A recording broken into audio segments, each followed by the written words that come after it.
In case I forget later, we are parked in Discover 14, way back here. There's me, right there.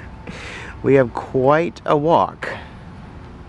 Right over there, behind the monorail rail, is the Spaceship Earth.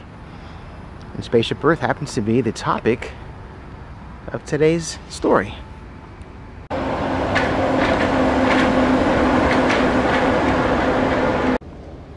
Greetings everyone, it's Ken and welcome back to Theme Park Flavors, a vegan adventure where we explore some storytelling in theme parks and eat some plant-based food. Today is no different.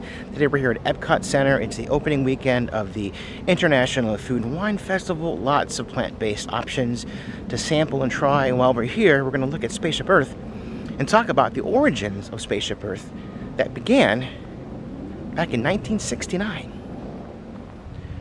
To start off, let's talk about R. Buckminster Fuller.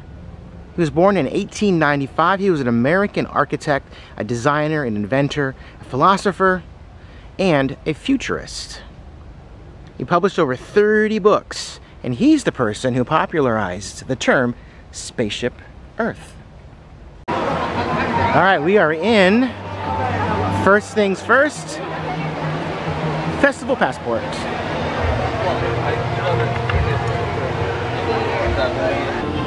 Alright, back to Mr. Buckminster Fuller.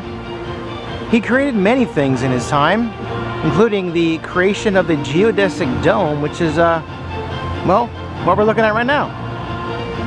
He said many of his developments were, in his view, accidents in an effort aimed at finding real-world solutions for problems by finding ways to do more with less. As much as we connect Mr. Fuller to the geodesic dome, he also has a connection to Spaceship Earth. In 1969, Fuller wrote a book titled The Operating Manual for Spaceship Earth.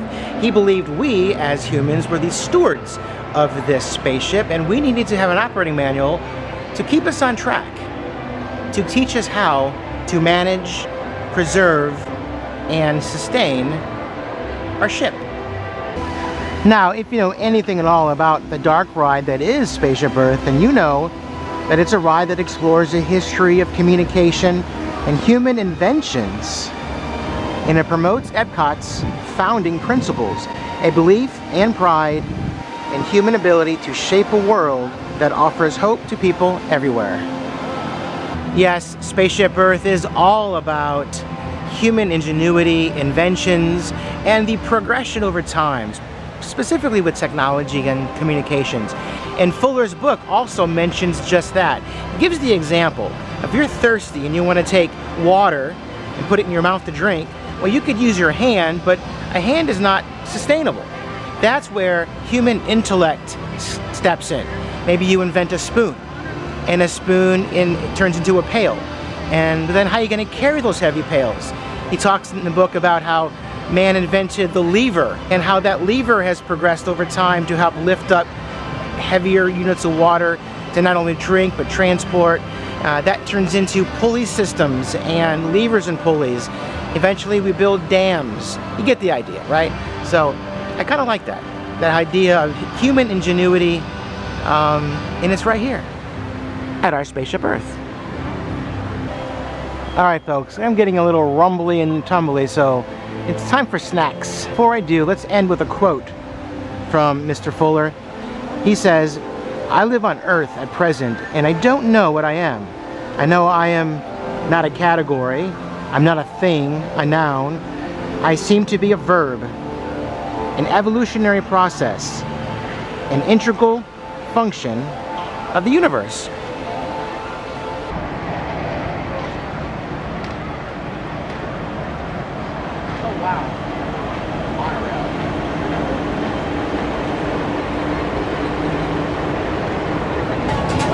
Okay, we're navigating towards Test Track for our first bite of the festival. Okay, I found it in the fry basket, and just like at a Universal, there's an icon that tells you it's made without animal meat, dairy, eggs, and honey. And we have two options here. Adobo yuca fries with garlic, cilantro aioli, that sounds yum. And I think I'm gonna get the sea salt and malt vinegar fries.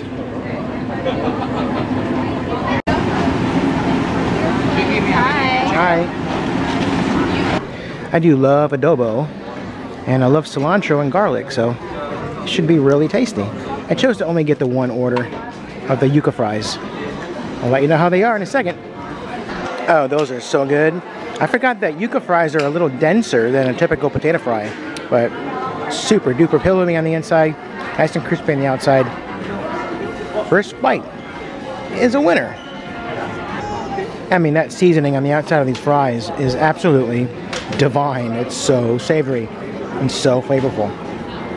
And I was able to secure a high top table here in the Odyssey in the cool AC. Speaking of the Odyssey, it is home to brewing at the Odyssey. It's a beer and chicken wing setup. Get it? Brew, wing, get it? Again, there's our little plant-based icon. We're gonna go back inside right now and check out crispy Brussels sprouts with buffalo sauce. By the way, if you get a chance to, pick up one of these wrist gift cards. You load it full of money and it makes your transactions much easier. I had some money left over in this one from 2020. Our Brussels, by the way, are under the snack category and they're only $5. And here's what we're working with. Looks good, smells good. Let's see how spicy it truly is. My first bite was kind of mild, and I said, well, where's the heat? It's all there at the bottom. The sauce is down there. But so far, really good. And there's some sort of a plant-based blue cheese as well. Nice and creamy.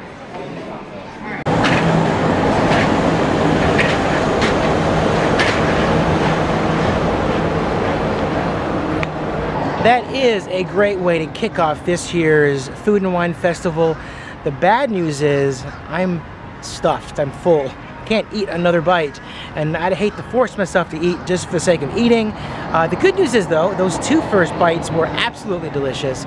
I would get those again. However, there's many more things to explore and discover, and the festival just started. So if you like this kind of thing, if you like my stories and histories, and you like the sampling of the plant-based options here at the theme parks, feel free to subscribe to my channel. It's free to do so, and tap that little notification bell.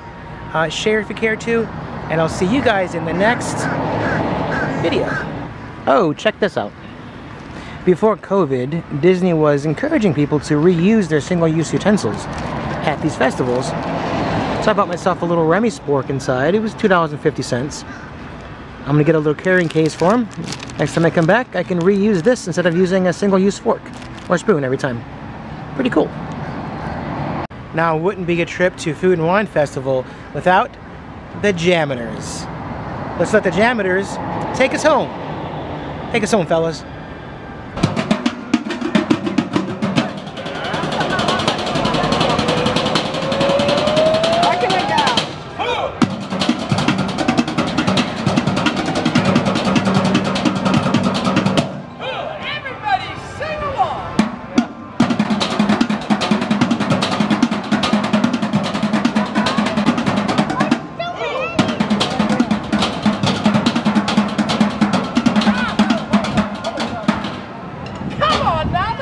Sing along! Sing along!